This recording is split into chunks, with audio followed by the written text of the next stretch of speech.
लोकसभा चुनाव को लेकर बिहार में सियासी सरगर्मियां बढ़ गई है। इसी को लेकर एमआईएम के जो अख्तरुल इमान है, जो प्रदेश अध्यक्ष है, वो हैदराबाद यानी दारुस्सलाम में जाकर असदुद्दीन ओवैसी से मुलाकात कर बड़ी ही रणनीति बनाने के जुगाड़ में है। क्योंकि जिस तरह से असदुद्दीन ओवैसी की नज़र सीमांचल में उनका कहीं ना कहीं एक गहरा प्रभाव रहा है। और दरअसल जिस बात को लेकर चर्चा हो रही है कि अख्तरुल इमान असदुद्दीन ओवैसी से मिलने के बाद कहां कहां पर चुनाव लड़ सकते हैं, इसका तो खुलासा अभी होना बाकी है। लेकिन कयास ये लगाया जा रहा है कि पूर्णिया, अररिया, किशनगंज और उसके बाद जिस तरीके से और जो वहां पर मुस्लिम बहुल्य क्षेत्र है वहां पर वो चुनाव लड़ सकते हैं। दरअसल इस बात को लेकर इसलिए भी सवाल उठ रहा है क्योंकि अभी अख्तरुल इमान जो है असदुद्दीन ओवैसी से मुलाकात किए थे और उसके बाद जिस तरह से कहा जा रहा था कि बिहार में जो समीकरण बनने वाला है वो किस तरह से असदुद्दीन ओवैसी की जो वहां पर रैलियां हुआ करती थी पहले विधानसभा चुनाव में, वो कहीं ना कहीं रंग लाया है। लेकिन दूसरी तरफ अगर हम बात करें तो नीतीश कुमार का भी कहीं ना कहीं एक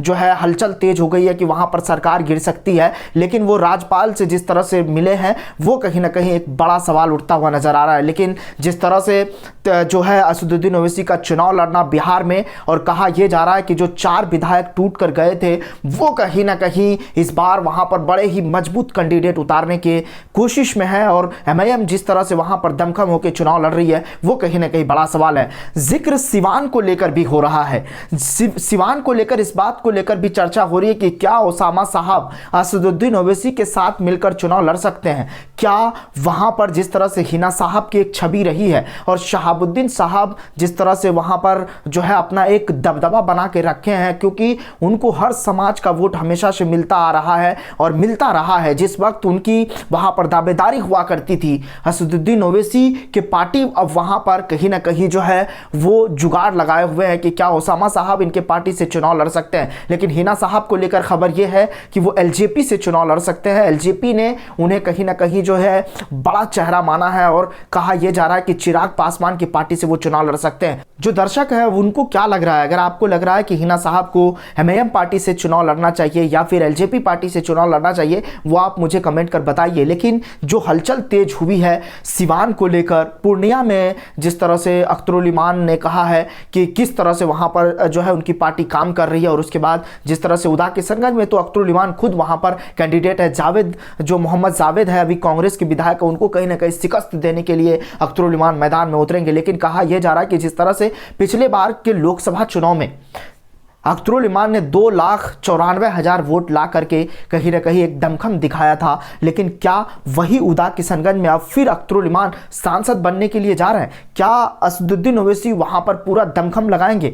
क्या अकबरुद्दीन ओवैसी वहां पर आके जो है चुनाव प्रचार करेंगे? इसको लेकर भी बड़ा सवाल उठता हुआ नजर आ रहा है। और कहा यह जा रहा है कि जिस तरह से एमआईएम वहां पर मुखर होकर चुनाव लड़ रही है, मुस्लिम को मुत्तहिद करने की बात कर रही है, वो कहीं ना कहीं एक जो है बड़ा सवाल है। लेकिन जिस तरह से वहां पर सीमांचल में बाढ़ आने के बाद फसल क्षतिग्रस्त हो जाते हैं और कहीं ना कहीं वहां पर खाने के लाले पड़ते हैं, स्कूल का जो है जर्जर व्यवस्था है, क्या अख्तरुल इमान वहां पर आते हैं तो इन चीज़ों को दूर कर पाएंगे? क्योंकि उनका काम हमेशा बोलता रहा है। अख्तरुल इमान जिस तरह से काम करते हुए नजर आते हैं, 1 to 1 हर एक लोगों से बातचीत करते हैं। और ये दारुस्सलाम में असदुद्दीन ओवैसी से मिलना और आदिल हसन को कहीं ना कहीं नेशनल स्पोक पर्सन बनाना, ये भी कहीं ना कहीं एक बड़ा सवाल उठता हुआ नजर आ रहा है। लेकिन जिस तरह से पहले खबरें आई थी कि बिहार में असदुद्दीन ओवैसी को शहाबुद्दीन जैसे बड़े लीडर और तस्लीमुद्दीन जैसे बड़े लीडर की तलाश थी, क्या अब वो चीज़ अब दूर होने वाली है? क्योंकि अख्तरुल इमान का काम हमेशा जो है कहीं ना कहीं लोग सराहते रहे हैं।